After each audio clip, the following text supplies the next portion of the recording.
This that LeVar Walker Show, where the real ones talk and the wild thoughts go. We laugh, we cry, yeah, we let it roll. Healing through a joke and a story for the soul.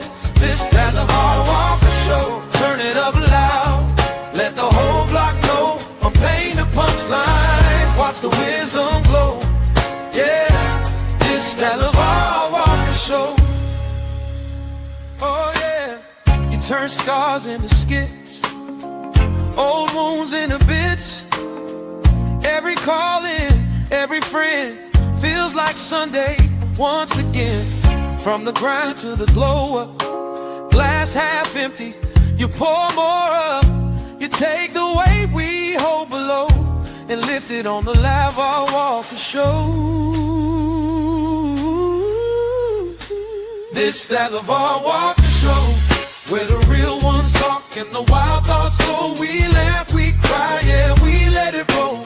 Healing through a joke and a story for the soul. This that LeVar Walker Show, turn it up loud, let the whole block know. From pain to punchlines, watch the wisdom glow. Yeah, this that LeVar Walker Show.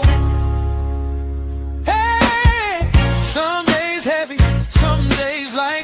You still find a way to make it feel alright. When the world's too loud, when the bill's too high, I press play, hear your voice, and I remember why. This that LeVar Walker Show, where the real ones talk and the wild thoughts go. We laugh, we cry.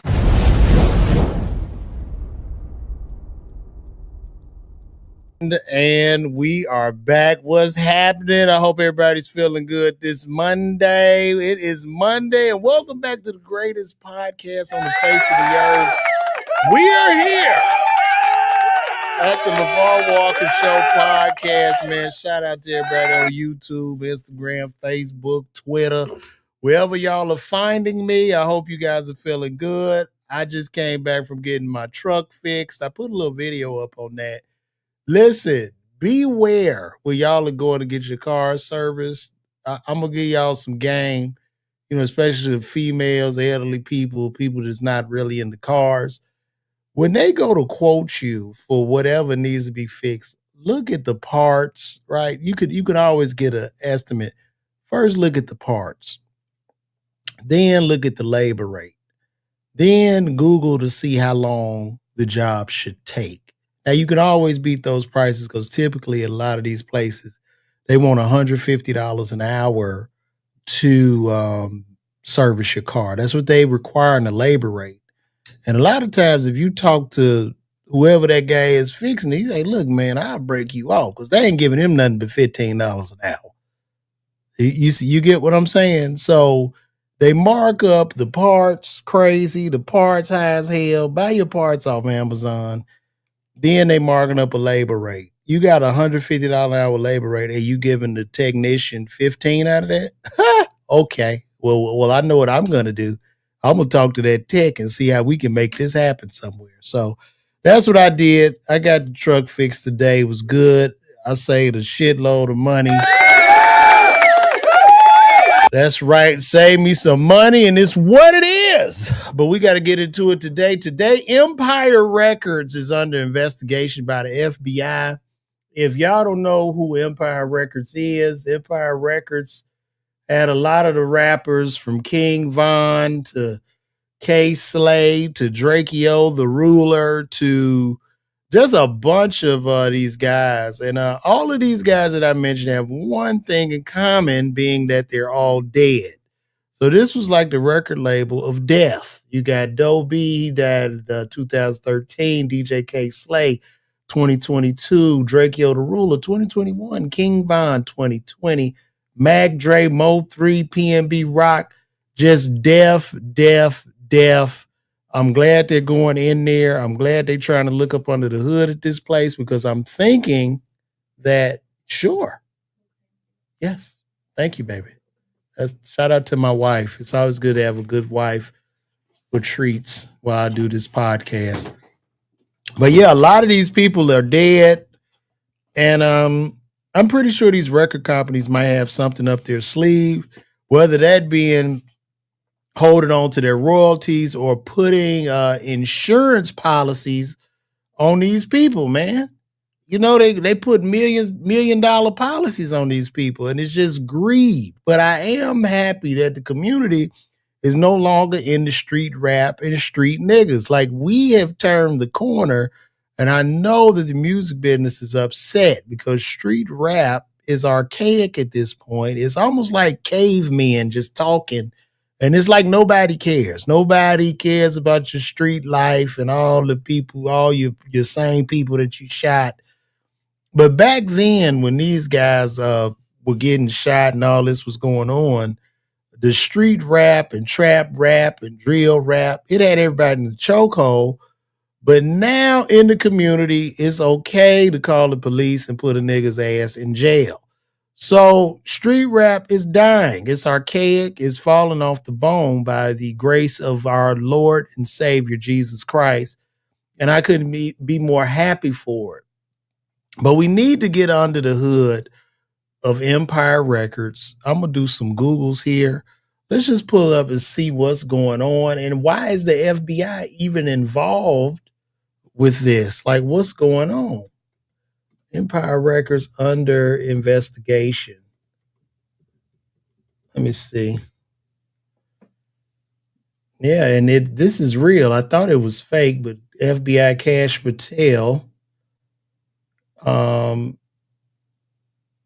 it's put them under investigation. And I want to see. Okay, here we go.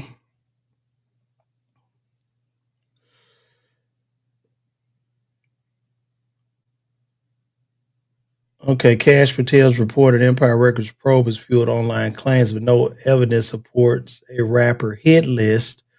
FBI Director Cash Patel lost probe in Empire Records, the label behind rappers such as King Von, XXX Tentacion, hinting at potential charges if evidence mounts up.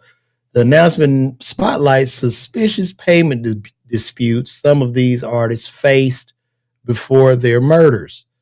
Empire Distribution, founded by Ghazi Shami, rocketed to fame, signing drill and trap stars amid hip hop streaming boom.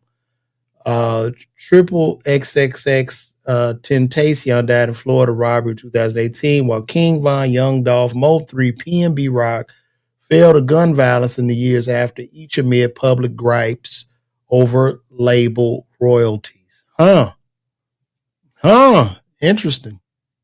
Patel sworn an FBI director on 2021, on February 21, 2025, after Donald Trump's reelection, framed the Empire investigation as a fresh push against shading dealings in music. Social media lit up with claims he called the pattern odd and suspicious, linking non-payments to the killings.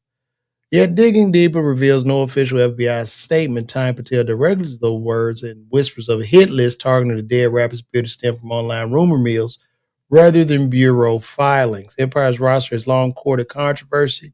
King Von, Chicago's raw voice of street life, signed in 2018, but aired frustrations over funds before his 2020 Atlanta shooting. Young Dolph turned down $1 million advance, partly over trust issues, only to be ambushed in 2021. Mo3 met his end in Dallas that same year. PNB Rock in LA 2022. Fans see coincidence turn to conspiracy when stacked against Empire's checkbook woes. Patel's office hasn't commented on split, but the timing feels pointed. Just days ago, Reddit threads and X posts amplified the hit list narrative, folding in these names despite zero cooperation from law enforcement. A measure take if payments were leveraged for violence. That's explosive, but so far it's hearsay chasing tragedy. Let me see. Don't get it twisted, though. Patel's track record screams political vendetta over rap beefs. His 2023 book, Government Gangsters, dropped his 60-plus name appendix of executive branch deep state foes. Think Biden, Clinton, Comey, Brennan, not Von or Dolph. Critics dubbed it as an enemies list. Patel pushed back and sent in, but Democrats reckon he's moved on about 20 already since taking the helm. Under his watch, the FBI's notched wins on street crime. Operation Summer Heat, his baby, bagged nearly 8,700 violent Operation 7, his baby back nearly 8,700 violent offenders in months with guns seized nationwide, Trump crowning about historic drops. No mention of Empire artists mind. Patel's spotlight stays on feds he sees the saboteurs firing a dozen tied to Trump pros and chasing Epstein Diddy files for public eyes. The Empire buzz, it jars against the script. Patel's no stranger to lists, but rappers aren't on them. If he's sniffing label corruption, fine, yet the hit list spans smacks of wishful conspiracy from hip hop's grieving corners. Empire's reps stayed mum. Shami's past tax dodges add fuel, but nothing pins murders. Skeptics might say Patel's playing to the base, blending crime crackdowns with Trump era grievance. After all, his own phone records got subpoenaed pre-FBI by Jack Smith's crew, sparking sackings and revenge. Rappers and states diverse answer. Okay. Well, maybe he can go in there and do a probe and see if you can find these guys royalties and if their families are being paid off their music. And also, he might even want to do a deep dive into the insurance policies that a lot of these record albums had, these record companies had. Now, I don't know, it seems to be with all these artists that is just more than like, it seems to be a coincidence to me just from the outside looking in. It just seems like Empire Records was going to get the grittiest, grimiest, street level rappers to sign to their label. And I don't even I think the Empire was supposed to be a partnership or something like that.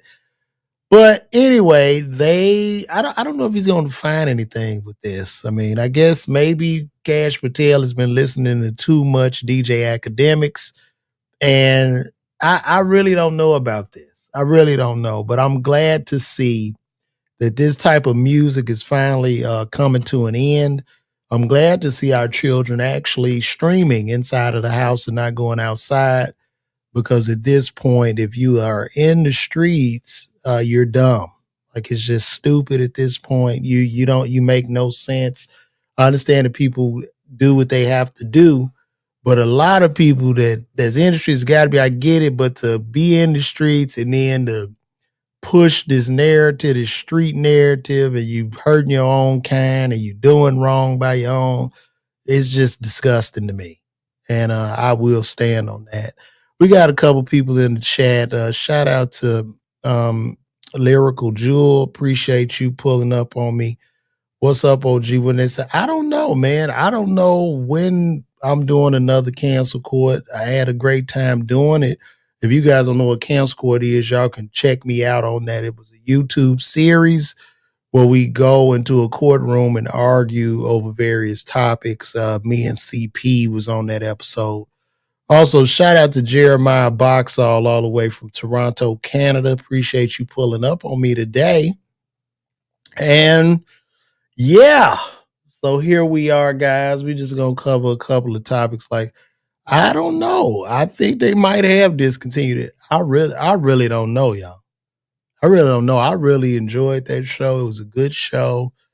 Them some good brothers out there that put that show together. There's a good production crew that did that. But had great fun, man. You know what I mean? Because I'm kind of known for roasting a little bit. I do a little bit of roasting. And I do what I do. Shout out to them, All Dev Digital, and whoever. But yeah, it's up. They want to do it. They got the money. I'm there. I am there. But it's going to cost. Because it costs money. It costs money. What's up, Vino? I see you, big dog. Shout out to Vino. He in the building right now. But we gonna move right along, man. It looks like they will be sending the troops over to. Look like we gonna end up getting boots on the ground in Iran. I don't think this is a smart move. I think we might be sending a lot of troops to be like in the fishbowl. It seems like Iran is ready to take these troops out because, I mean, we're just fighting over nonsense as far as I'm concerned. And also in sending the troops and putting those boots on the ground, a lot of these groups in the Middle East that have been fighting, like the Sheiks and the Houthis or whoever, they are starting to combine forces. Also, Iraq is talking about combining forces with Iran. And I just think it's going to be very, very difficult for the U.S. to get those boots on the ground to control those mountainous areas. These people live there, they breathe it. And this is a big country, especially if they all come together and join forces and you just got like 2,500 soldiers, it's going to be parts that plane can't see. And, I know we had stuff in the sky, whatever. It's going to be parts they can't see. So I don't know if this is good. I don't believe it's good. And I think we're going to have a lot of soldiers coming back home in a body bag, which is very, very unfortunate. Right now, oil is hovering at about right now at $115 a barrel, which is not good. Over 120, we get to 200. We are talking a massive recession, and we're talking about chaos in the stock market. So a lot of 401ks will be wiped out. Just a lot of things are going to go really, really bad. And it's already rough on these Gen Z and millennials who are working their ass off, going to school, earn their degrees, but it's almost impossible for them to be able to afford a home, even with two jobs. When I got out of school in 2002, I did cool. You know what I mean? I came out as a pharmacist and I was able to purchase me a home, which was a blessing. But as pharmacy salaries have remained flat since I got out, they've remained very, very flat. I would not recommend children go to school to be pharmacists at this point. I'm not trying to knock anybody's dream. I'm just speaking truth. The salaries are flat and some of them have regressed. So, I mean, literally, like they the same as like when I started. So it's just not even worth it with the debt and everything that they face. And then a lot of the retail stores, pharmacies are starting to contract. So you just don't have the jobs there anymore. And I was reading an article today, and it was actually talking about how the Gen Zers feel.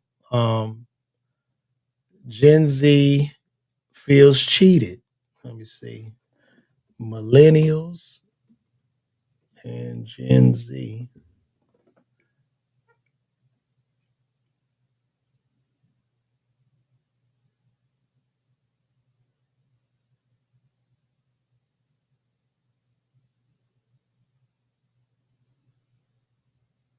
I believe they upset.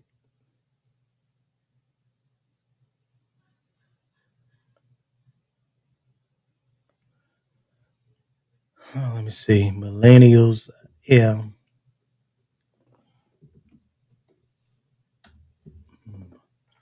Millennials and Gen Z are upset.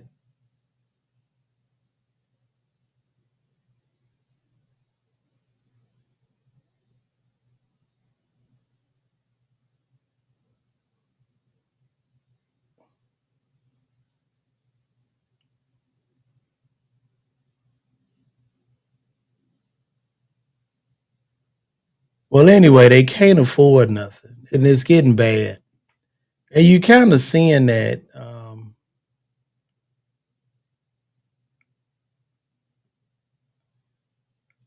and we seeing it right here. This is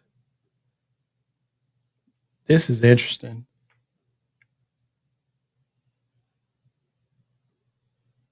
Let me see.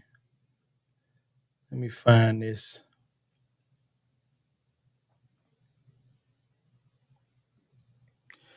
So it's saying here, Gen Z is the unluckiest generation in human history. The numbers are catastrophic. 1 in 17 new grads can't find work. 50% battle depression. Purchasing power is 3 times lower than their parents. Um, Entry level jobs have collapsed. Meanwhile, 2 million university degrees flood the market. They're very, very sad. Tech companies slash graduate hiring. Industry leaders predict mass elimination of entry level roles within years. It is sad, man.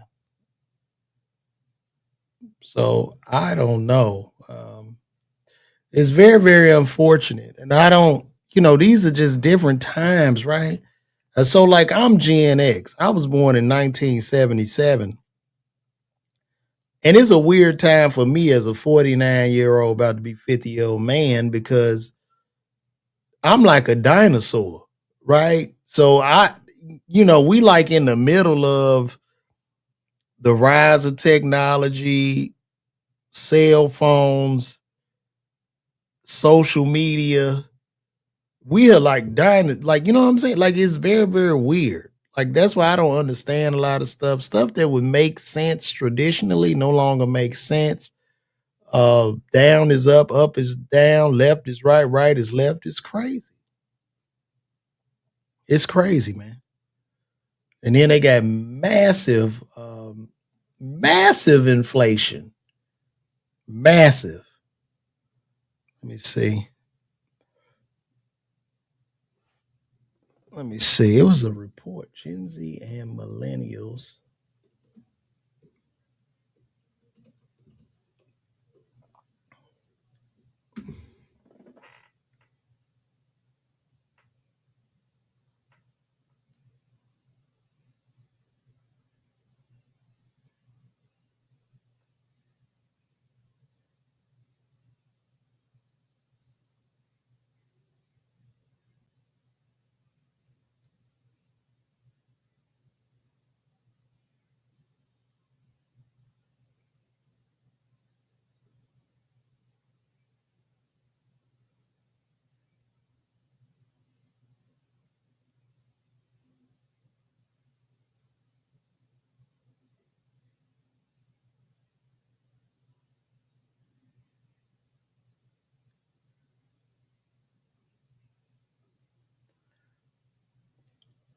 Gen Z happiness levels lower than people battling midlife crisis.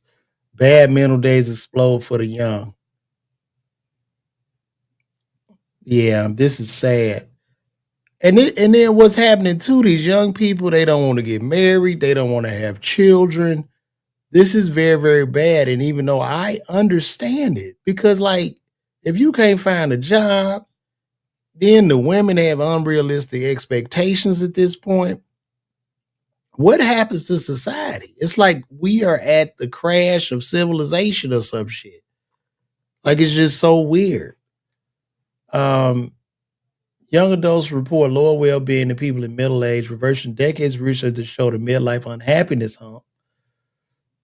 Authors say rising distress among the young plays shit. We started out seeing in the U.S. Where we initially found that despair, where people say that every day of their life is a bad mental health day, has exploded for the young, especially among young women. We then found the same in the UK, and we have now seen that all around the world. In the U.S., fresh polling highlights the slump. Only 39% of Gen Z adults consider themselves thriving, down 5 points from 2024, even as middle and high school students report higher well-being.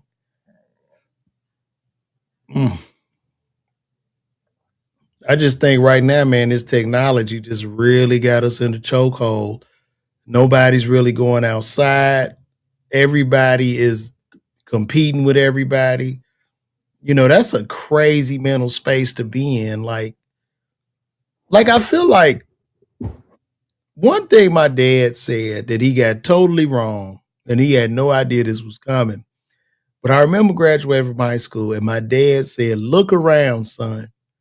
99% of these people you'll never see again a day in your life." I was like, huh, that's real, Dad. And then Facebook popped up and MySpace and all these people you still see.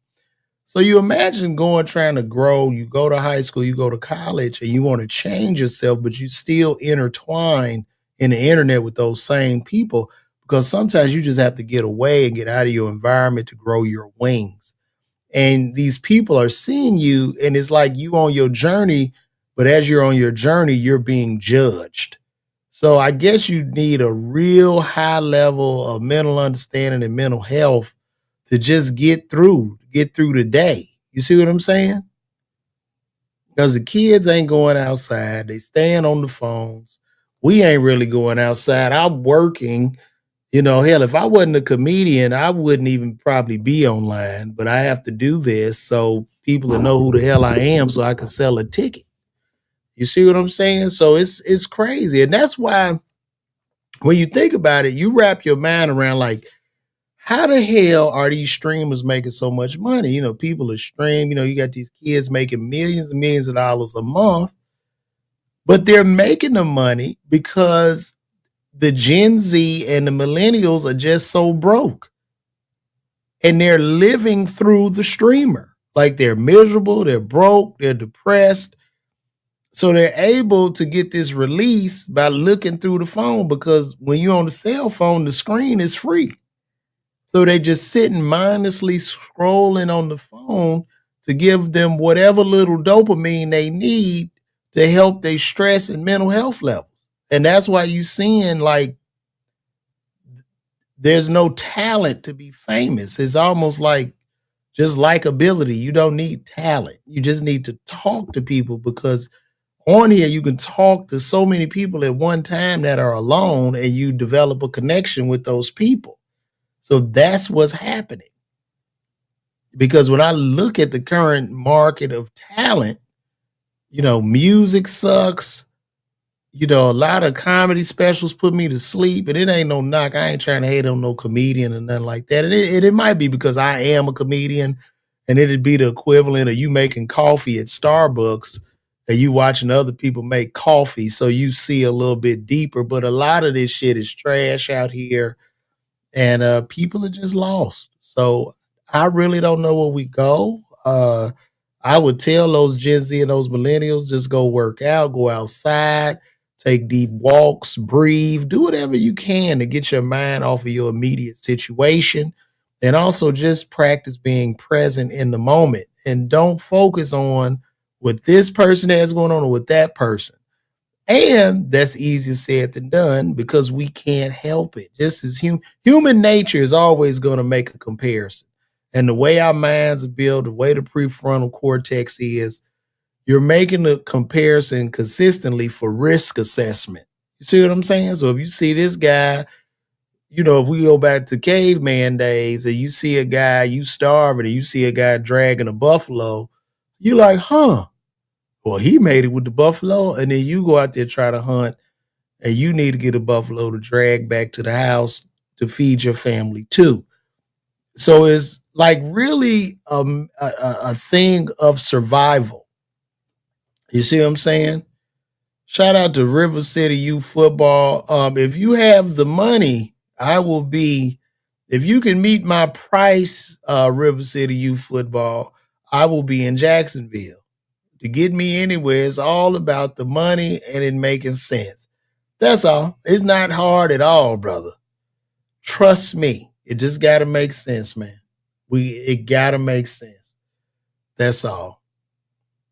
Ricky Simon, yeah, just DM me or whatever, and we can make something happen. I'm not I don't have the finances to come for free or do any type of volunteer work. So before I'm just letting you know. And you can email me at hello. Let me show you. You can email right here. You can email my people.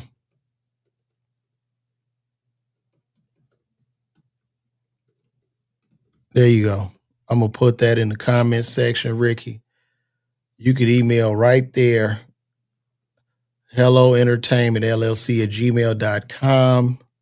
My manager, Ari Goldman, he will respond as quickly as possible. And hopefully, you know, we can get a deal done and make all parties happy, all parties involved. So call me, brother.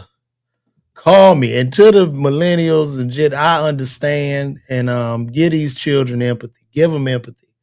It's easy to be a mad old person to say, oh, these kids need a good swift kick in the ass, but they just need love, they need empathy, and they need understanding because this is a different day they're coming up in.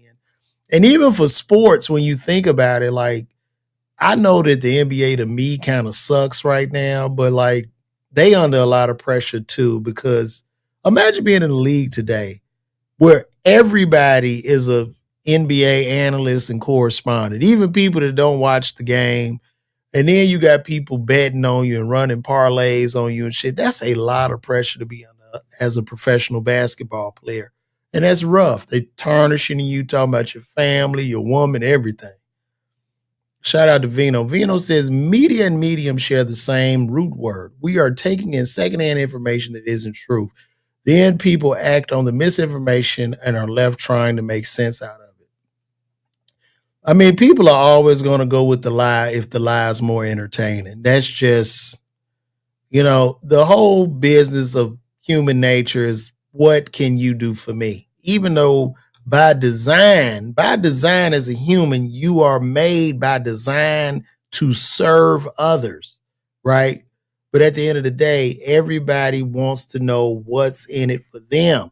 And what's in it for them, and the reason I say that the lie, people gonna go with the lie when the lie is more entertaining, because when you're listening to the lie, once again, you're producing that drug that we all have inside of us called dopamine, a great neurotransmitter that gives you all the pleasant feelings in the world, feelings of euphoria. And we want to get that hit as much as we can, as we get micro doses of dopamine when we are mindlessly scrolling on the phone and just looking for that little dopamine hit, ha ha ha, or even trying to share the dopamine hit by sharing your TikTok with your wife or your spouse, or texting it to your boyfriend, your girlfriend, whoever you with. So that's where we at right now. And society is a lonely place. So we gonna keep it moving along, man. What else is going on in the world? This is a good time for us to talk, guys. If you guys got anything you want to talk to me about, you let me know. You come right there in the comments. If you got any questions or anything, we can go. Here's some a little dear to my heart. This has been Benzino. Because I know that This has been Benzino talking about my good friend D1. If y'all don't know D1, I've been knowing D1 for over 20 years. D1 is a rapper out of New Orleans, and what D1 tries to do is go around spreading a positive message. And he say it's hypocritical hop, because he's from New Orleans. So it's hypocritical hop, y'all. And the father don't, that's how he does. So let's see what Benzino has to say. And I spoke to Benzino before as well. Let's see what he has to say about D1. Because I know. Let me make sure y'all can hear this. Make sure y'all can hear this. Nope. Oh, yeah, y'all should be able to hear it. Let's check it out. That there's a following out there that's going to chime in and it's going to say things. And before I'm going to land it.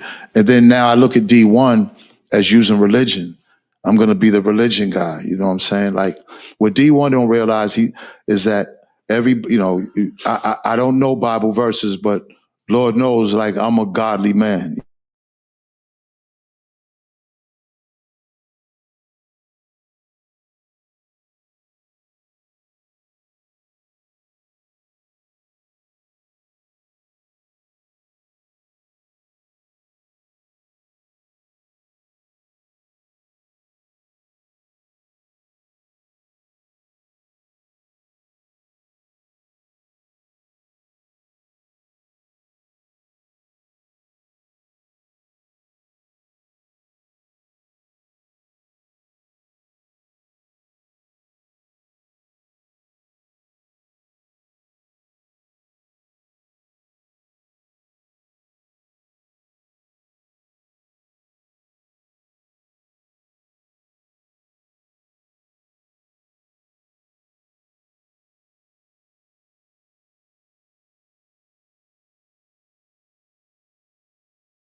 About it, and all they've been through is jail, destruction, guns, things. So okay, so you made an exception for them, all right?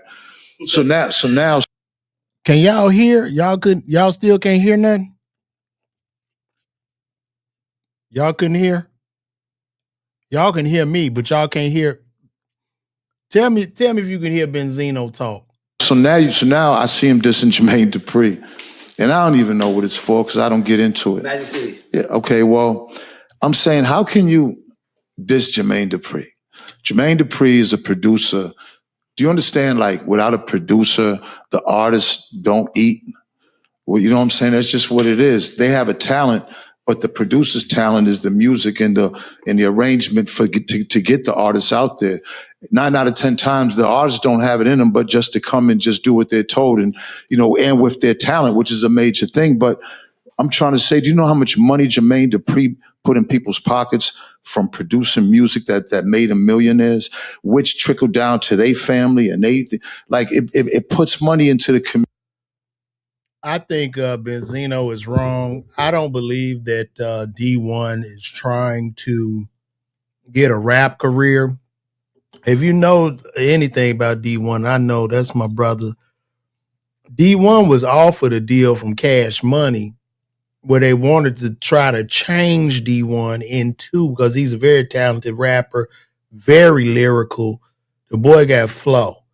But they wanted to change his image into that of a street rapper and give him a big advance, which he turned down because he's looking at how destructive this music has been and how many black bodies are dropping in the street. You see what I'm saying? So it's a different day and age. And this ain't no knock to Benzino. I get it. Benzino, an old school cat, whatever, who came up in the 80s, 70s, 80s, 90s, when all black men knelt to the altar of the streets and your black masculinity was defined on how much of a street nigga you were. So you even had guys that don't even want to be a part of it.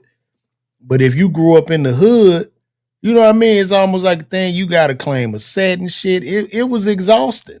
It was exhausting. And really only brothers like me who really grew up in that shit have disdain for it, because I grew up on, and I'm not wearing that shit as no badge of honor, but I really grew up on the south side of Chicago, right? So I like the mentality. You know what I mean? Like when I'm talking, because I grew up in a house of love, of course, but to go out on the block and you just talk to some of these niggas, their mind was cooked. So a lot of them was taking advantage of people in the community. And you couldn't call nothing out back in the day because, you get ostracized about being a snitch. You ain't even no street nigga. They try to put a snitch jacket on you. You just a regular working Joe. And it was terrible, to the point where in the community, we would fucking hide the killers. We would cherish the killers and acknowledge them. But the game has changed due to technology. Now, your ass gonna go to jail. And don't nobody give a fuck. If you want to be a big old tough nigga, you're going to go to jail. Right? And you're gonna get sued. And people gonna put shit on you. Because nobody has time for that shit. Nobody cares no more. It's over. They have gentrified the area. None of that shit has done anything to help the community. And that is the issue, like, I have with Boosie. I know Boosie be talking shit or whatever, but this nigga, he kneels to the altar of the streets. When he could be the person or the voice of reason to tell a lot of these young niggas to wake up, because it's a game you cannot win. It's a game that you're not going to win. It's a game where we enrich other groups, whether that be the U.S. penal system, so they have to build new prisons and employ people in these far out communities to lock your ass up, right? Or you're giving all your money to the lawyer. Like all these rappers with all this shit, you losing all that money.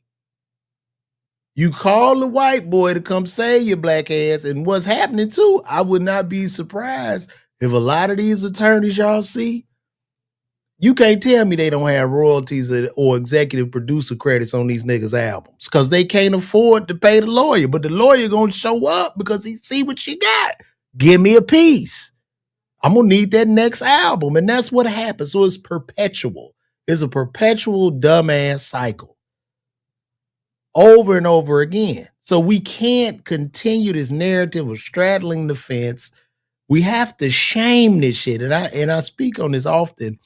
A lot of this behavior in the community, a lot of that street shit has to be shamed. You gotta shame it.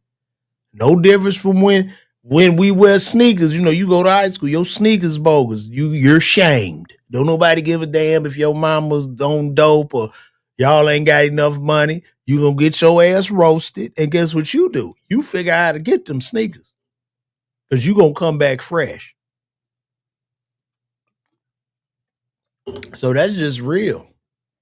But let me put this back on.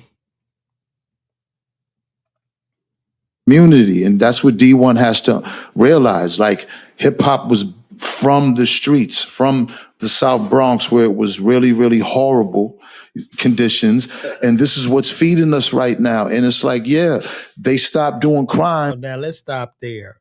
Hip hop started in the South Bronx. That is a fact.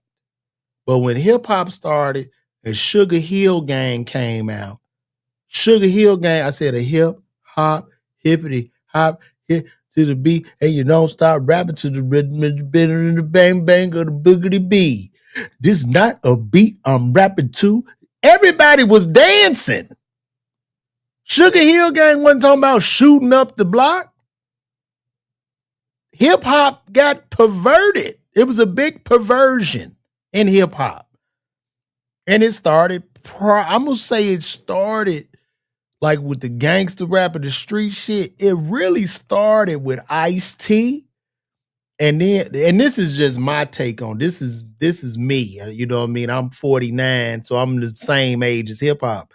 So I think the street shit started with Ice-T. And then when NWA hit, it took it to another level, man. Cause you know what I'm saying? Crack was up, you know what I mean? We were hurting in the community. Reaganomics had us fucked up. Interest rates were through the roof. Everybody was selling crack. And it's just what it was, right? But we were doing it pretty much out of necessity. But then as times progressed, right? As times progressed, where you got second generation rich kids from hip hop and this, that, whatever, and you see, you know, we had a time we got more black doctors, attorneys, black pharmacists, black billionaires, black entrepreneurs than we've ever had in any period of the history of time. But people were continuously stuck on the fact that, yeah, it's shoot 'em up, bang, bang time, which is just giving us a terrible program in our mind. And it's sad. You know what I mean? Because being poor or being deprived, that's no excuse for crime or to hurt your brother. You know what I mean?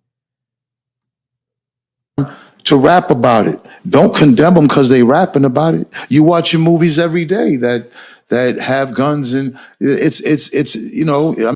What do they rap? Most of the niggas that's doing the rapping don't even live that shit. That's the whole issue. Most of the ones rapping are lying. They're lying. They're rapping their brother's story who has life in the penitentiary. They're lying. And most of them that are rapping, they get the money, some shit happen. What they do? Send their little man off. All these niggas got, if you a little man for a nigga, you are the worst. You need a father, nigga.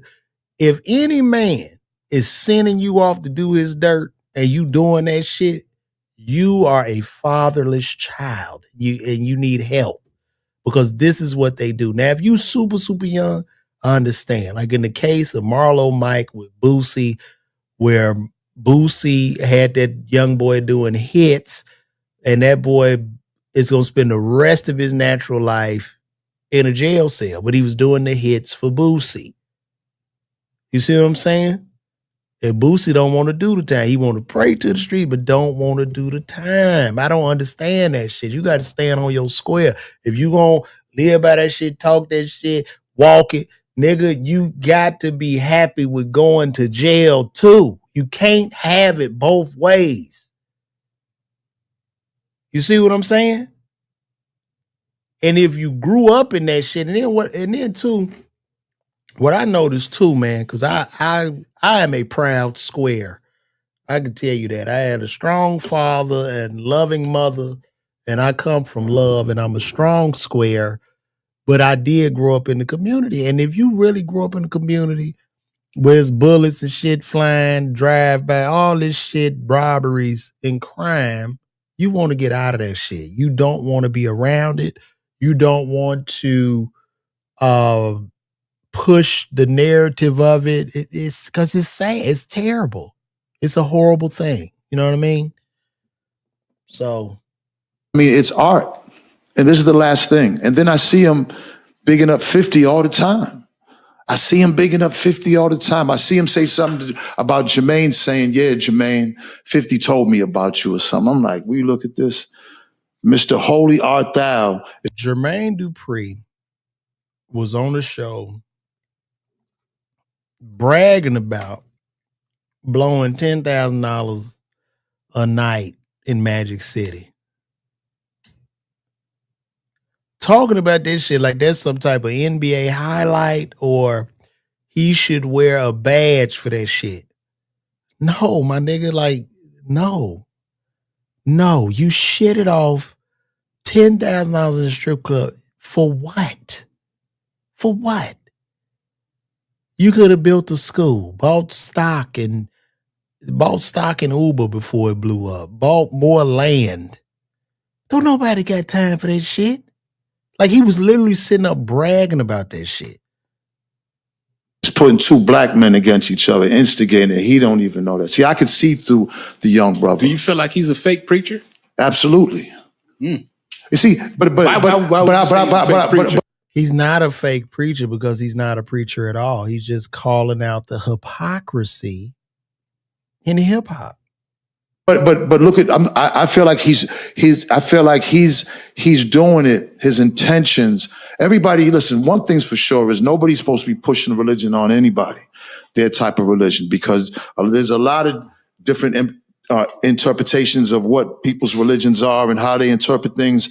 So you know how he may see things, even if in his way of worship is godly, and like he says, his calling. Well, everybody has their calling.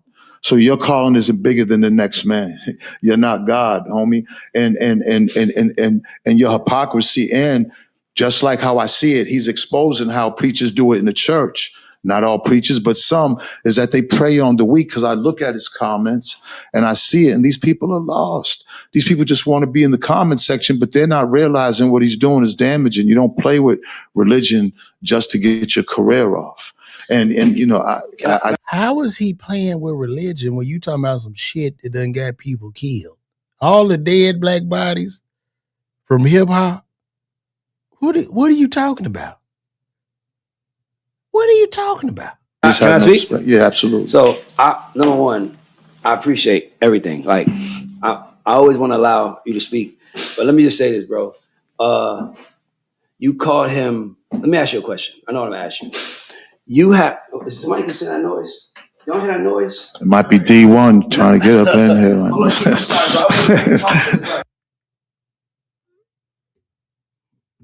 Yeah, that's not. Nah, bro. He just called it out, bro. You cannot say that this music.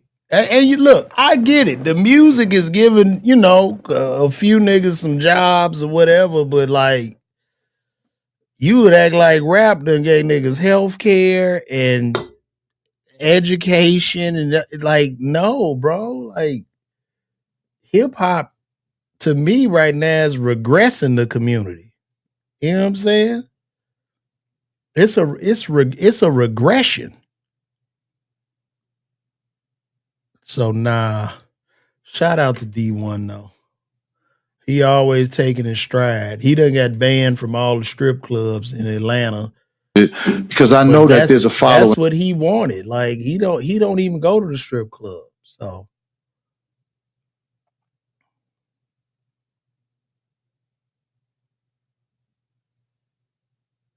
that's just my take. Angela Simmons said men should come with a gift on the first date. I'm gonna tell you. She asked me what did I use for my skin. So this is what I use. I don't do nothing but put Aquaphor on my face. You see that? I put a little Aquaphor on there. That's it. And the Aquaphor ain't nothing but Vaseline. I just try to put that on my face. Thank you, baby.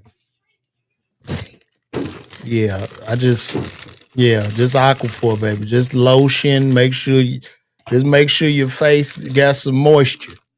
Hold that moisture in. And the thing, so I'm gonna do this little pharmacy take for you guys.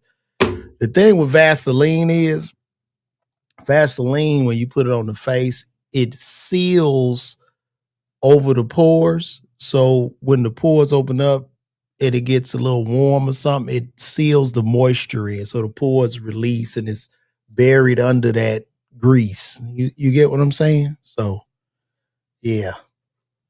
But how y'all feel about that? Angela Simmons said that a man should show up with a gift on the first damn date. I will be cooked out here, man. This shit is crazy. This is crazy. Let me see. Let's take a look at this.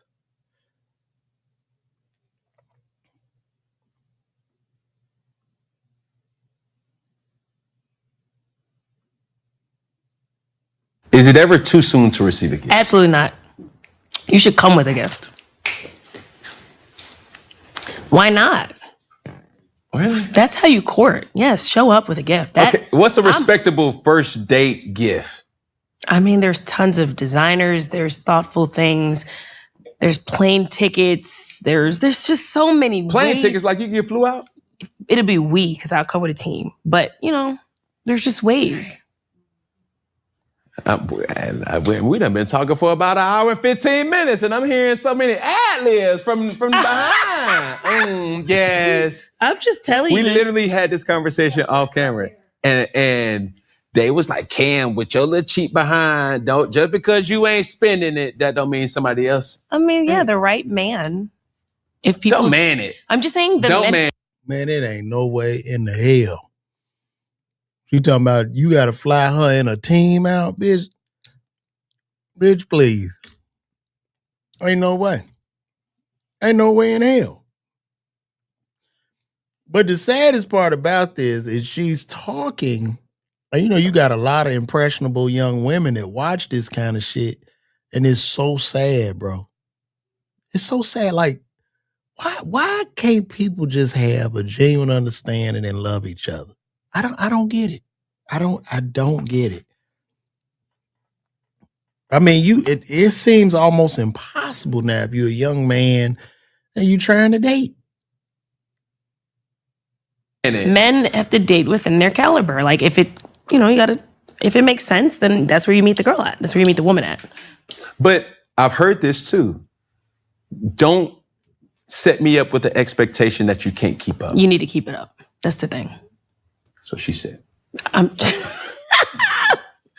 just saying you need to keep it up. There is no reason not to receive random gifts, random thoughtful things. But does it go both ways though? I mean, it should start with That's a real mean. Because it shouldn't start with the expectation of the woman courting. I'm not courting you. You need to court me. So if you do all the things come back. But you shouldn't be doing it. The saddest part about this interview is Angela Simmons don't understand how regular she is. Angela Simmons regular as shit. Ain't no way in the hell. It's just no way. It's no way I'm about to do all that shit.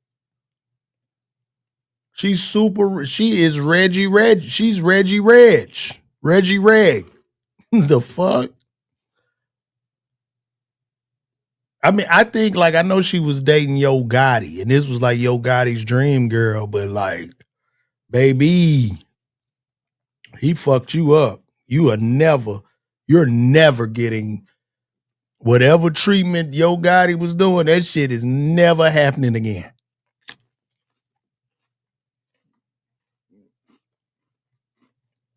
It's not gonna happen. And let's see how old is Angela Simmons?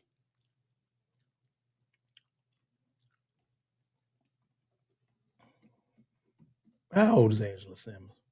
Oh, hell no. Hell no. No, ma'am. Listen, this is delusion. You 38, baby. You are 38 years old. Ain't nobody flying your old ass out. Ah! 38. You think $100 million man gonna fly a 38-year-old out?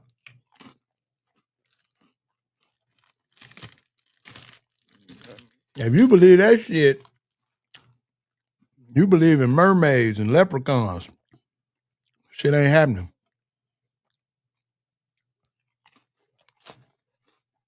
Mm-mm. They be at 38. But she said she's gonna waste all her years, man. Gonna get sad around there. She gonna end up wasting her good years. You are competing at 38. This is a 38-year-old female competing with them fine ass 25-year-olds. You're cooked. Your ass supposed to be married at this point. It ain't happening. But I guess people like Dre and Michelle, some of the people give them a hope because I guess maybe they can find a young ball player, some goofy. But I don't see it happening. Let me see.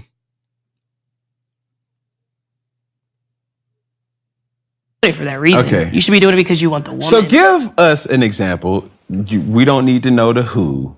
Sure. But what would a gift typically look like in your tenure of dating? It's like 10 year. Once we in, tenure of dating. Like if a person, like the first date, out of all the first dates that you ever had, from diners to all. Let me stop. Okay. It's getting a little out of hand. Okay. We can wheel it back in. What have you received? Lots of different things. What was the coolest one that really was like? Now, to me, like lots of roses. I like roses. Like you could start real sweet. But then there's roses are sweet? Yeah. Often. Women have this, oh, you should have. And depending on the tone, it's like, oh, bless your heart. They said you shouldn't have? No, but it's like, I wouldn't say that. You should have. There's no, you shouldn't have. It's like, yeah, you should have. Okay. If you're trying to keep the girl. Did you receive that was like out the gate? Oh, you did a big one on them. I just think like continual flowers until you see me. If you just start talking to me and you want to find an address, I can find an address for you. It might not be mine, but I'll give you an address. I need to see effort. Cause then I give a lot. So I don't want to just give a lot and. Okay, to the brothers that's out there, like, what does that actually mean? Cause just be thoughtful. If I tell you my favorite this or my favorite that, or if I just happen to be talking and I'm like, oh, I'm at this store and just say I see something random. A YSL boot. Let's just say something random. And you knew I wanted that and you can do it. Why not? Why not? If I'm already doing it for myself, why not? And even if you meet a girl that's not doing it for herself, why not upgrade her? Why not? Could you upgrade him? I think that comes from really loving the person, bro. How we can't just love each other? Like, that shit's stupid. This is wild, guys. I don't know. We are lost people. We are just lost. We're lost. She got a whole makeup crew and shit you gotta fly. Man, that shit ridiculous. Ain't no way in the hell. I don't even know what delusion is good. Like, if you on a journey and it's something big you're trying to do, but I don't think delusion is really that good for relationships. I don't believe that it is.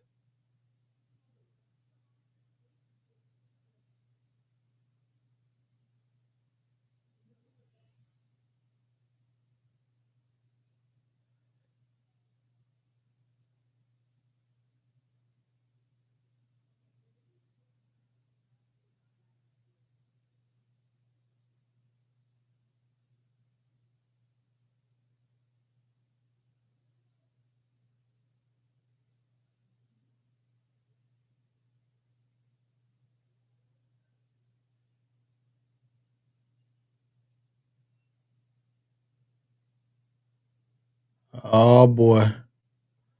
Look like old Charleston White is back on the trail again. Charleston White shows Young Thug's license plate. I don't know if y'all heard, but Young Thug allegedly threatened Charleston White backstage at a Drewski concert. Charleston White jumped to calling the police and taking pictures of everybody that was in that camp. And so he trying to talk to FBI agents and send the shit to the police. And he hoping he was with some gang members to get his probation revoked. And I'm sure Fonnie Willis will be happy. Y'all need to leave that man alone. If you a street nigga, leave him alone. Leave him alone, man. You're not gonna win. So now you know what's gonna happen. Young Thug had to call Brian Steele. And Brian Steele don't want it. Brian Steele need 50,000 to talk to get that heat off his ass. So this is what happens, man. Y'all gotta cut with this tough shit. You're not gonna win. And Charleston is like the fucking Bugs Bunny when it comes to these street niggas. He be like getting them caught up and shit. It's kind of wild.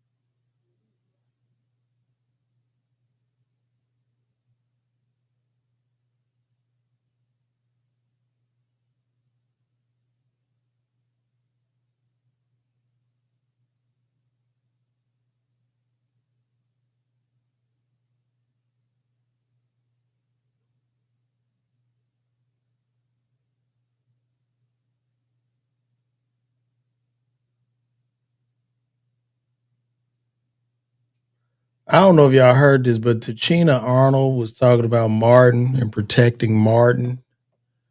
Is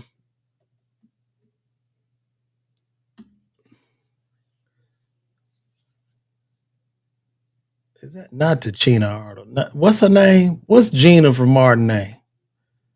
What's Gina's name from Martin? Y'all know her name? Damn, what's her name? Why I can't think? Why I'm thinking of Pam?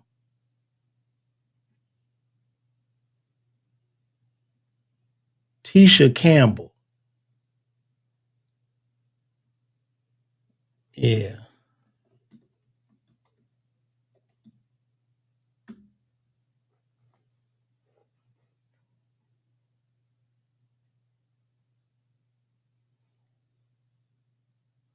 Thank y'all.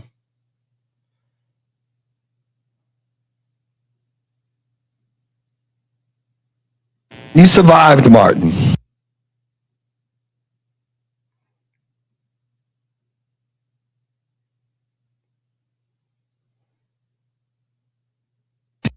Tisha Campbell's in the building. You survived, Martin, the show. And I know there's not much you can talk about it, but as you think back over those Let me times, just stop you. What? I'm going to stop you Come on, right stop there. me right there, I'm going to sis. stop you right Come there. on. Never have I ever said a bad, unkind thing about the show, about Martin Lawrence, and I never will. I will protect him till the day I die. I don't care what people think about Okay. me. Till the day I die. I will never say a bad or unkind word to any media outlet ever. Okay. That person needs protection, and I will protect him till I die. I love that loyalty. So, as I was saying, You ain't saying nothing. Because she had to stop you. That was a great response. And that's typically the response you should make after getting a settlement.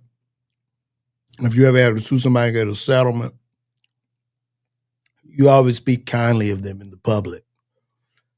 That meant she got that bad when she had to sign an agreement. She's doing right, though. And then the smartest thing about this, too, even if she wanted to say something unkind, there's no dog in the fight for her because Martin's fan base is too big and he has all of the resources. So Yeah, even though she did sue, let's cover that.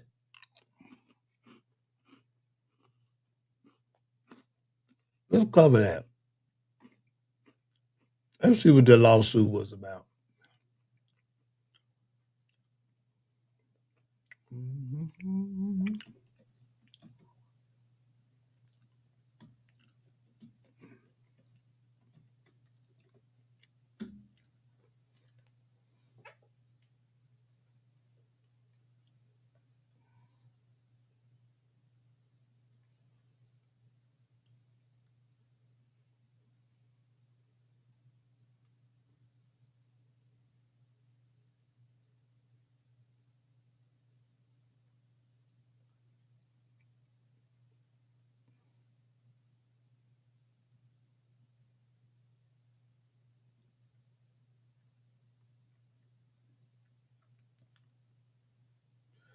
So it says, well,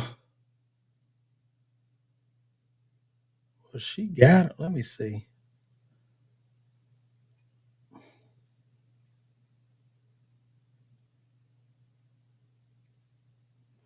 Let me see. Sexual assault.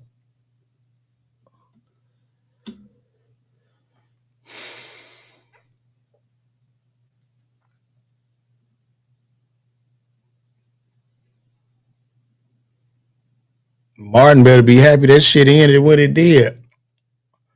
Because this is what we got. In 1997, Tisha Campbell filed a lawsuit against her Martin co-star, Martin Lawrence, alleging sexual harassment, sexual battery, and verbal abuse on set. The suit, which detailed allegations of misconduct in a toxic work environment, was settled out of court, leading to the show's end after Campbell refused to film with Lawrence. The allegation. The lawsuit claims sexual harassment, battery, verbal abuse, threats with allegations of inappropriate touching and forced, unwanted intimacy during scenes. Following the accusations, Campbell left the show for a period and only returned for the final season on the condition that she would not be in the same room with Lawrence, requiring separate filming. The case was settled out of court in 1997. Martin Lawrence publicly denied the allegations toward his stating it was all a lot of bullshit and claimed his decision to leave the show was not caused by the suit. Despite the severity of past age, Campbell and Lawrence have since repaired their relationship. They appeared together for Martin's special.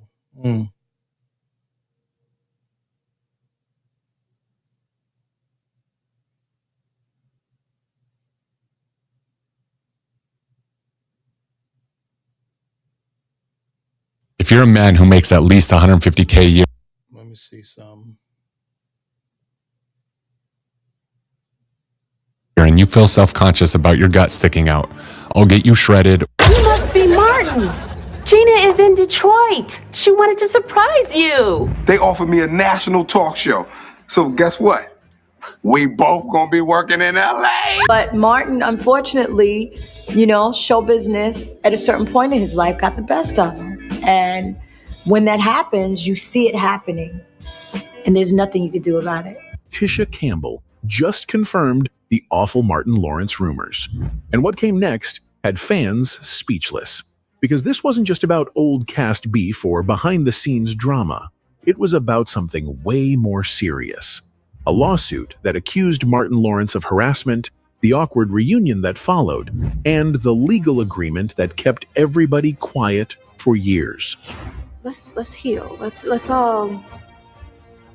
keep in touch. Let's not let all this time go by. What were federal investigators in tactical gear looking for? Listen, that let's heal, that's the money, baby. That's the money. That's the $2-3 million. That's that $2-3 million settlement. That settlement, when you get the settlement, you heal like Wolverine, baby. It's time to heal. When you sign the check, let's heal now. Come on, let's heal. At Sean Diddy Combs' home in Los Angeles and Miami. Homeland Security says the raids were part of a months-long federal investigation, including sex. What were federal investigators in tactical gear looking for at Sean Diddy Combs' home in Los Angeles and Miami? Homeland Security says the raids were part of a months-long federal investigation, including And between Martin's health scares, emotional breakdowns, and the eerie silence from Hollywood, yeah, this story only gets darker. In 1997, something serious happened between two big stars from the TV show Martin. I said, Mama used to say, take your time, young man. Tisha Campbell, who played Gina, filed a lawsuit against Martin Lawrence, the main star of the show. She said Martin had been sexually harassing her. That means he was making her feel very uncomfortable in a way that was not okay. She also said he used bad language toward her and even touched her in ways that she did not want. This didn't happen just once. It happened many times, according to her. She said it was getting worse and worse over time. Because of all this, Tisha felt like she could not continue working in such a toxic place. So, she left the show for a while. You must be Martin. Gina is in Detroit. She wanted to surprise you. Tisha's lawsuit claimed that Martin Lawrence created a workplace where she felt unsafe. She didn't want to be near him, and she refused to do scenes with him. This was a big deal because they were the main couple on the show. Her decision to leave made fans confused and sad. Everyone could feel that something wasn't right. The show tried to continue without their scenes together, but it wasn't the same. People noticed that they were never in the same room on screen anymore. It changed the feeling of the show, and soon after, the show came to an end. They offered me a national talk show. So guess what? We both gonna be working in LA. The lawsuit was never taken to court for a full trial. Instead, it was settled quietly outside of court. The exact details were not shared with the public. After the Hold up. My boy say, I just realized you look like Charleston White if he hit the gym. That is, yeah, homie. Yeah, nigga. I got big, pretty hands. I don't know how to do them, but that's funny. That's hilarious. I look like a healthy Charleston White. That's funny, man. settlement, Tisha came back to the show, but under one strict rule. She would not do any scenes with Martin. This rule stayed in place until the show ended. It was clear that their relationship, both personal and professional, had been damaged deeply. I love you. Years later, in 2022, something surprising happened. The cast of Martin got back together for a reunion. The reunion was meant to celebrate 30 years since the show first came on TV. It was a big deal for fans, especially those who grew up watching the show. Before the reunion aired, Tisha spoke about Martin Lawrence and the past. She said that she and Martin had worked hard to fix their relationship. She talked about forgiveness. Let's heal. Let's keep in touch. Let's not let all this time go by. She said that even though things were hard before, they chose to move forward and focus on the good memories. She said they wanted the reunion to be about what they had achieved, not about the bad things that happened. In an interview with CBS Mornings, Tisha shared how happy she was to see the rest of the cast again. She said they laughed and joked like old times. It felt like being back on the set again. She didn't talk too much about the lawsuit because there was a legal agreement that stopped her from doing so. But she said the reunion reminded her of all the good things. Yeah, she can't say nothing. They probably put a strict clause in there forbidding her to say anything about what really happened. And I'm guessing, you know what I mean, they was young. You know, this is my take. Maybe they were young. You know, they on the set. We know. I mean, their chemistry was amazing on camera. Yeah, Martin was probably hitting that ass. You know what I mean? Let's just keep it a beam. Martin was hitting that ass a little bit. And then I would even take it so far as say, you know, Martin hitting that ass. Martin probably had holes everywhere, all on the set and stuff. She probably could have got jealous. Who knows? Who knows? So, but I mean, it's interesting. Well, he did forgive her. So it's so weird, man. It's so weird. And then that was in the 90s. That's when like Hollywood was really Hollywooding at that time. So yeah, homie. Boy, that boy said I look like Charleston White on steroids. That's hilarious. But yeah, that's wild, man. That's wild. Shout out to Gina from Mighty Ma.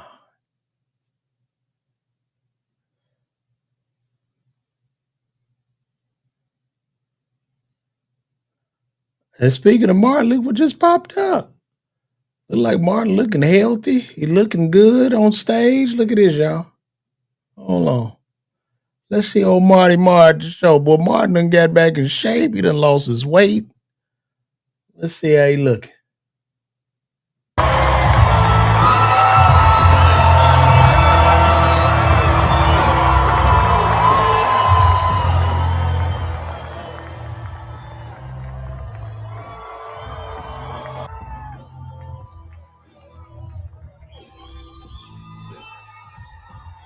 Martin look good, man.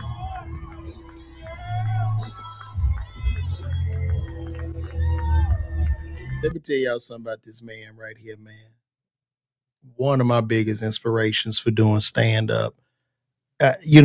Growing up in the 90s, 15, 16, man, seeing this man like rock out on Def Jam the way he did, dude. Like Def Comedy Jam. A lot of guys took off after Def Comedy Jam from Bernie Mac, like that first season, Bernie Mac, Chris Tucker, you had Cedric Entertainer, D.L. Hughley. But I'm gonna give them more comic view love. But like, you had a lot of guys take off from Def Jam. And when Def Jam first came out, the magic of Def Jam was this man right here. Martin Lawrence was the magic of Def Jam. Okay, so Def Comedy Jam wasn't really Def Comedy Jam. Def Comedy Jam was really the Martin Lawrence show. If you watch Def Jam back in the day, and I remember being 15, 16, coming home to see Def Jam, let me tell you something. I wanted to watch this guy every week. I never wanted Martin to really lead a stage. Martin did such a great job hosting Def Jam, coming off the dome, giving you all this freestyle material. I don't know if it's freestyle or whatever, but he was killing. Do you understand? Do you understand? I'm going to say something too, even with black comedy to me. To me, black comedy went from Richard Pryor to Eddie Murphy to Martin. After Martin, we did have it just went everywhere, but nobody seemed to dominate comedy as strong as those three. You know what I mean? Just with being unapologetically black and then just having the massive appeal and the massive crossover appeal. Like, and I know we have big black comedians, but a lot of them don't have that crossover for you to really get to the top. And props out to Kev. I fuck with Kevin. If you look from a financial standpoint, Kevin won it all. You know what I mean? Like, what's funny is subjective, but objectively speaking, from ticket sales, merch, is Kevin Hart by a long shot. But as far as, and this goes back to the Michael Jordan versus LeBron, but as far as the impact on comedy, this guy's impact was insane. Because when you ask people if Martin was funny back in the 90s, there was never I never saw a 50-50. I never saw like some people like, nah, he not really funny to me. And some people like, yeah. Now with Kev, you get that. You get a 50-50. But with him, it was unanimous. Yeah, he's the guy. Martin was the absolute king of comedy during that time. Def Jam was killing. Martin was killing. Then he hit us with Bad Boys, man. Martin was magical. He was magical.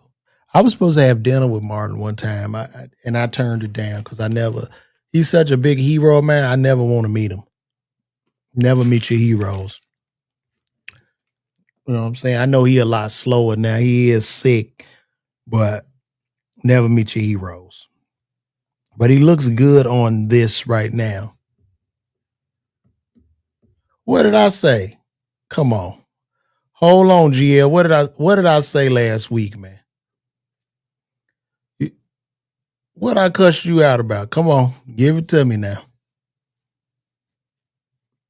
Because I'm always willing to walk things back or whatever. So what did I say last week?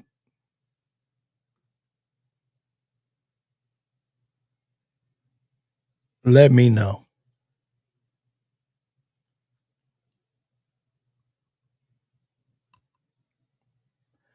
No, I didn't. No. I didn't say Kevin was not funny. Let me explain, bro. I've worked with Kevin Hart. I've been around Kevin. Kevin is a funny guy. I promise you, dog. What happens is over the course of a comedian's career, most comics, if not all, will never make it to that level of success. It's Kevin Hart.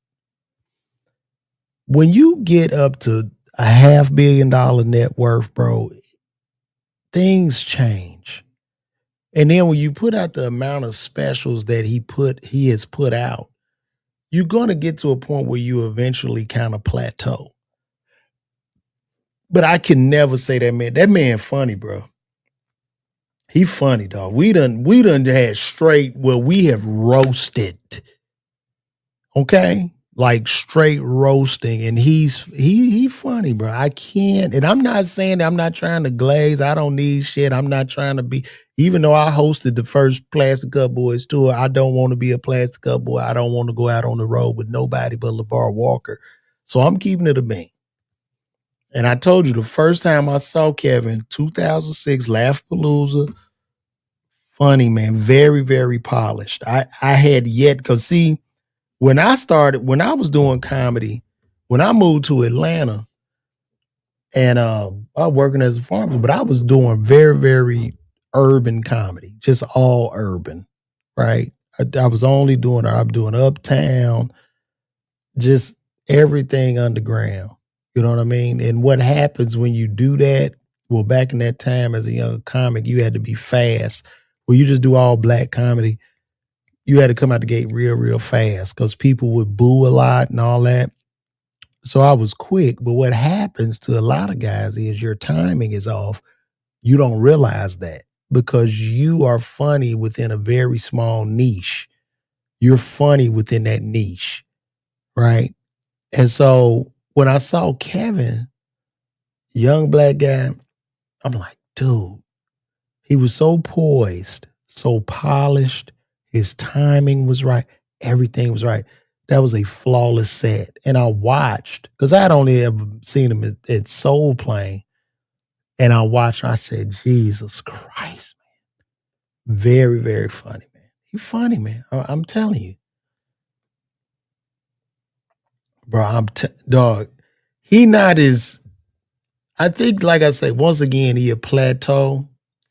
And with comedy, it's such a muscle, man. It's like, to be a comedian, to stand up, your ass got to stay on stage, bro. And he just ain't been on stage, but I promise you, if I was able to tell Kevin, like, all right, look, do comedy for the next 90 days, hour sets. We, just pop up, just do pop-ups, very small town, small bars. I promise you. Well, it just depends on his attitude or whatever, but I promise you, I believe by that 90th rep, you got a monster, bro. And that's all I'm saying. That last special wasn't shit. Like, I'm gonna keep it a bean. That was not a good. His last special was terrible. But I'm not gonna say that man. That man funny, bro. That's a funny man. He's just a funny person. He really is, man. Hold on, Var. Var, what do you mean? Hold on. Like that little motherfucker funny, man. He funny. But like I was saying with this Def Jam, it was the Martin Lawrence show. If you happened to rip when he was hosting the season he hosted, your career probably went to another level. All the other seasons after he stopped hosting, some of those guys made it, but they didn't make it off of Def Jam. It was a road they had to travel, bro. But yeah, that Martin Lawrence was a monster. Woo, that motherfucker was bad. I can't take it away from him.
And then that was the time your ass really had to be funny too.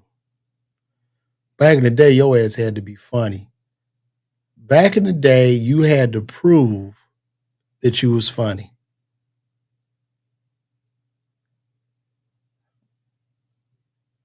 Man, it just I think me and Special K Pop, that's the homie. We still talk on the phone or whatever. But man, it was just it just wasn't. I really don't know. Maybe we should try to do it again. Did you enjoy it? I really don't know what happened to that.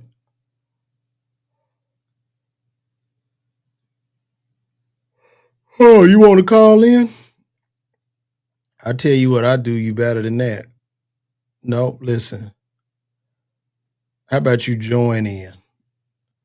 I'm gonna let you join in. Just click that link, okay?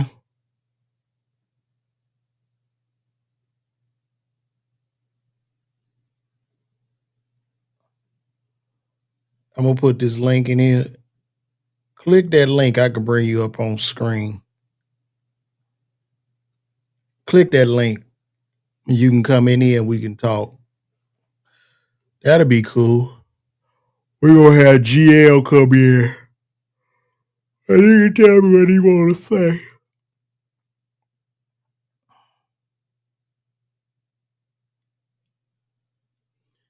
Click that link, GL.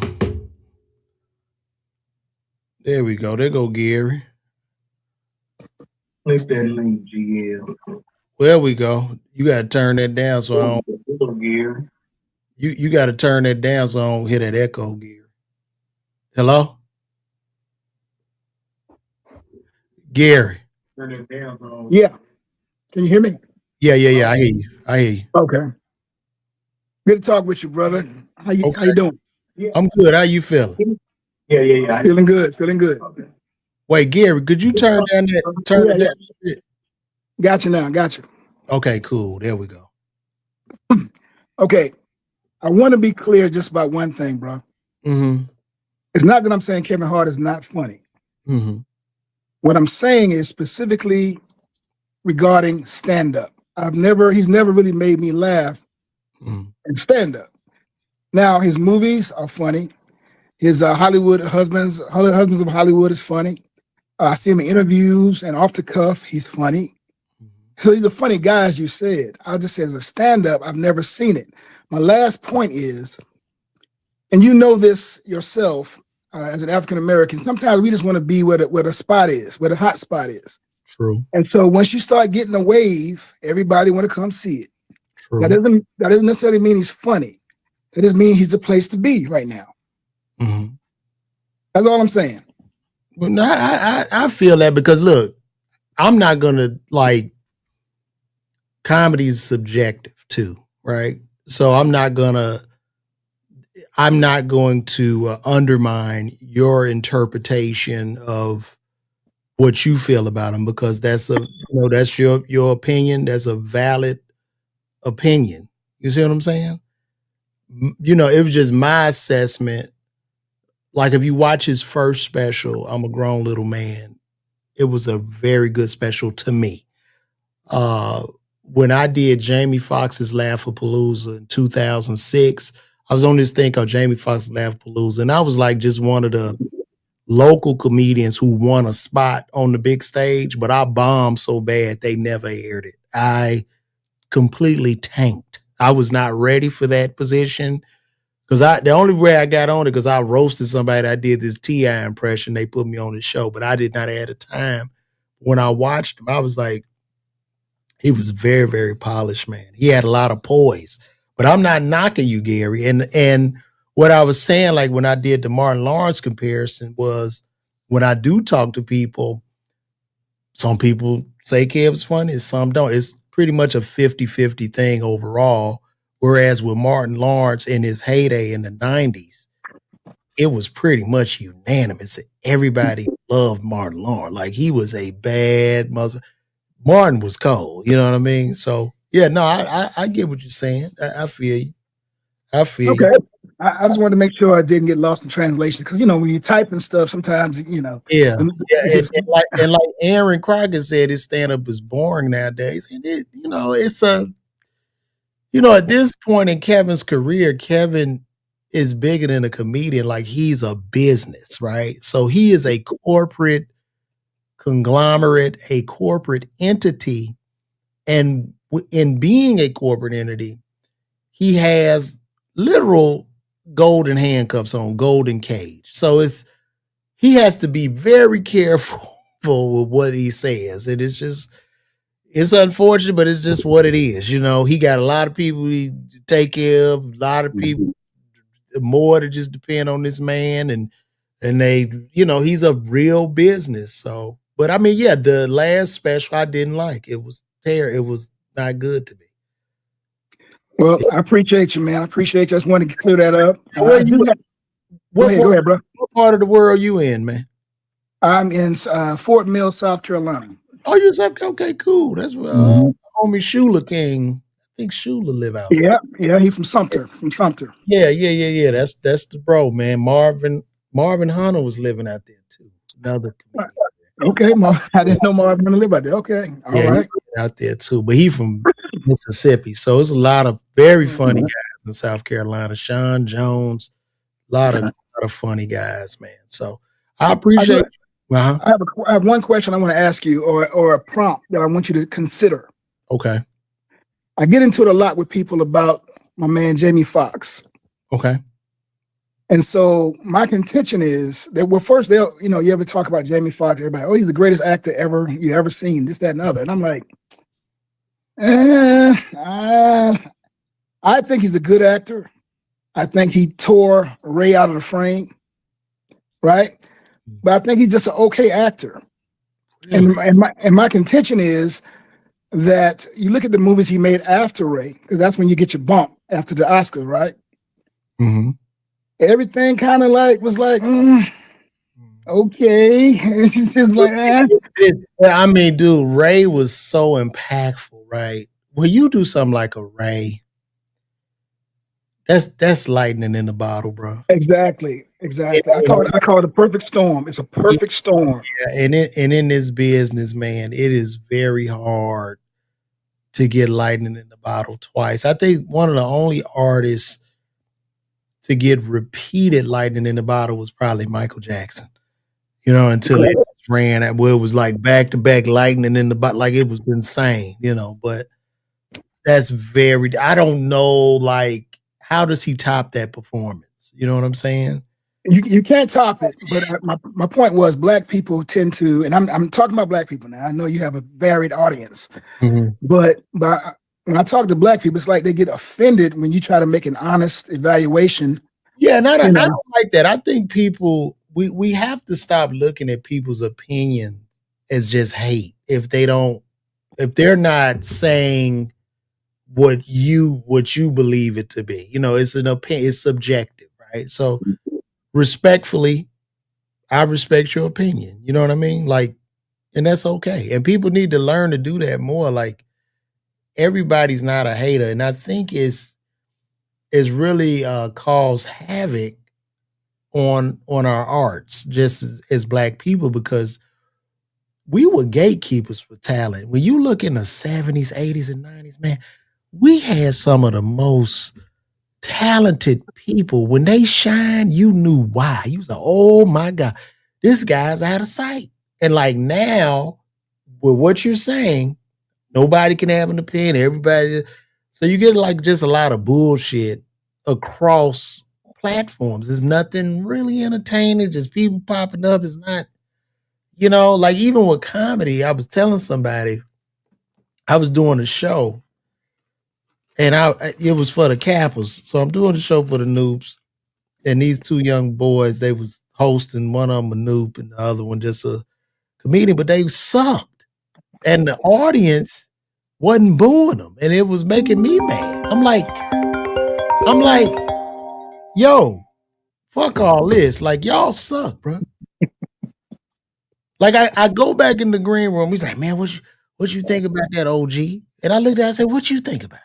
You tell me what you think. You didn't get nothing. Like, you know, I'm so used to back in the day when I started, they would boo you. They would boo my ass off the stage. They not, people got bills to pay. They don't have time playing with you on that stage. So you would get booed. For whatever reason, black people don't boo. Everybody want to be cool. Nobody wants to, I guess, be deemed a hater. But it's fucking up society because we need plumbers, electrician, HVAC, and you need a person to kill some of these fucking dreams. That's why you see so many boring stand-ups. You watching these specials that are putting y'all to sleep.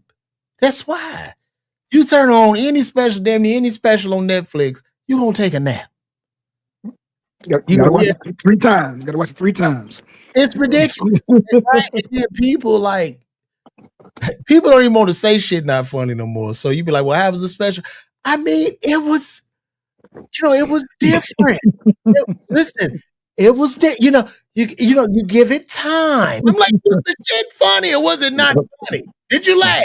No, wait a minute, hold on. You have to, what is this? Like, it's funny. That's the school I'm from. Either I'm killing or bombing. You know what I mean? It's not a gray area for me. You know? And just before I leave, I just wanted to say, you being a comedian, you understand that it's a visceral reaction. Comedy is just, it either is or it is not. You know what I mean? It's visceral. It's like, oh, wow. You know what I mean? First time I saw Eddie Murphy, first time I saw Richard Pryor, first time I saw Red Fox, it just was, you know? Mm-hmm. And don't get it twisted. I tell everybody over here watching, I bomb. Trust me. I done took it to the chin many a night. You know what I mean? But I know this. I'm like, yeah, I was terrible. You know what I mean?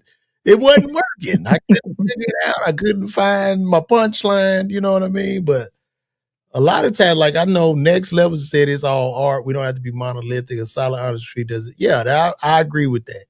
It's art. It's subjective. So even a lot of people today, they be like, man, you ain't funny. And I'm like, that's fine. I'm not supposed to be funny to you. And that's okay. That's your opinion, right? It is cool with me. You know what I mean? So. Well, thank you, brother. Hey, man. Appreciate you, man. On me, Gary. I appreciate you, bro. Thanks for tuning in. All right. All right, dog. Be good now. You too. Yeah, I appreciate Gary coming in. That was a great discussion. Who is it? Mia G. Miss G. Hi, Lavar. Can you hear me? Yeah, I hear you, Miss G. What's going on? Now, Miss G, what part of the world are you in right now? You know what? I live in Atlanta, you know. I live in Atlanta now for over 30 years. Oh, I like that. You're making oxtails. Oh, boy, here we go. You're bad. You know, I was enjoying you and Mr. Jason's there, banter. regarding. Just regarding comedy and Yes. opinions. Yeah, I appreciate Yes. that, man. Yeah, no, it's all good. I think everybody's entitled to an opinion, and it's not for me to try to jump on you if you don't agree with me. No, absolutely. And you know what I like about you, Hmm. and that's why I mentioned Special K, because you guys have that similar kind of humble, truthful, real deal. You're real deal. Like you hone in on, if you feel like you're not up to part a certain time when you're doing your comedy um acts, and when you do good. And so I really, really, really like that about you too. Oh, I appreciate that. And we both Virgos, so that's why it was called Two Virgos in the Mic. So that's probably Right. You're right. similarities that you see. But no, the show was cool. It was just a thing of logistically, and you get tired of going to the studio and doing all this and that. That's why I just do what I do from the house. It's real easy. It's just me. I can execute real fast. I can be very, very consistent and just keep the train rolling. And you know what? And it works. It makes sense. It really Yeah. makes a lot of Yeah. sense. And then I'm not paying all the money because we had to pay out the ass for the studio and then the Oh. editing and all that, and wasn't nothing coming in. So I got tired You're of spending all that damn money, and we getting 50 views. That, and that me wasn't- being one of them. so I appreciate you, but this show in the hell wasn't cutting it, and I was trying to figure out a way. I was like, man, if we could just figure out a way to break even, like just where it's sustaining, but it never happened, unfortunately. So hopefully I'll build this up, and I will build this up, and maybe I could have money to support that venture. Yeah, So man. Yeah, man. Because number one, you already have a lot of subscribers. Then it seems like you're decent with your viewers too, right? yeah. No, people been pulling up. Like we got 117 people watching us right now. Okay, And there you go. I've been on here That's about there an you hour go. and 42 minutes. So Yeah, man. There you go. And let me tell you something. I need to bring you, keep having you on the country way, as the pharmacist. I know you're a pharmacist. you watch me on Country Wayne? Yeah, man. Yeah, man. I'm a avid watcher of country way on Yeah, it. I can't. When I do the skits, Wayne got so much going over there. I don't even know what the hell I'm saying. They just be like, "Yeah, say it." And I be like, "All right, yeah." So, Mike, do you wanted it? What are you doing? And I can't keep up because he dropped 1,200 skits a day. He does. Oh, my gosh, it's like, woo, this is crazy. So, But you know what though? Your ad lib is so good because number one, you're a real pharmacist in real life, mhm. and you're funny. I I, just think you are hilarious. I No appreciate. matter no matter what nobody else say, you are hilarious. Oh, I love it, Miss G. I love it. You know how to talk good to me, Mama. That's what I'm talking. That's what I'm talking about there. Talk good everything about me. Oh Lord of mercy. So, yeah, Lord of mercy. Well, it was so good talking to you. you too, dear. And I appreciate your support and you tuning in. So God bless you. Yeah, man. Yeah, man. And always, if you tell Special, because Special K probably know me too, I can't keep up, but I might be one of the only two that comment on his. Oh, on I his will YouTube. definitely tell him. Miss Yeah, G man. spoke highly of you. So Yeah, thank man. you, Miss Yeah, man. G. I love it. I appreciate you, dear. Of course, always. You hear? Hey, appreciate it. Well, thank Uh, you. all right, my friend. You have a wonderful rest of your show. I'm gonna still listen on. Okay. Okay, I appreciate you. Bye now. Shout out to Miss G one more time. And shout out to I didn't give a shout out. Next level 6663 came in. You came in with the $5 super chat. So I appreciate you, brother, for coming in and blessing the show with that. It's greatly needed.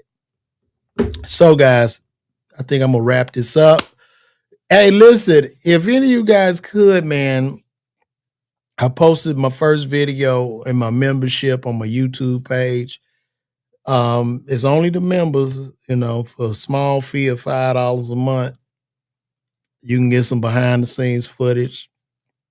We got 5 subscribers so far, and I'm trying to get to 10. So if we can just get 5 more subs, man, that's the goal. So please, subscribe over there, man. Become a member. Let's grow together. But I appreciate y'all. Thank y'all so much for the love, man. And if you watching on YouTube, you can go right to the member thing. You'll see. But yo, from the bottom of my heart, I appreciate you guys again. Thank y'all for tuning in, and we're gonna wrap this up. So call me. Good night. God bless. I gotta set my outro. Here we go. Take care, y'all.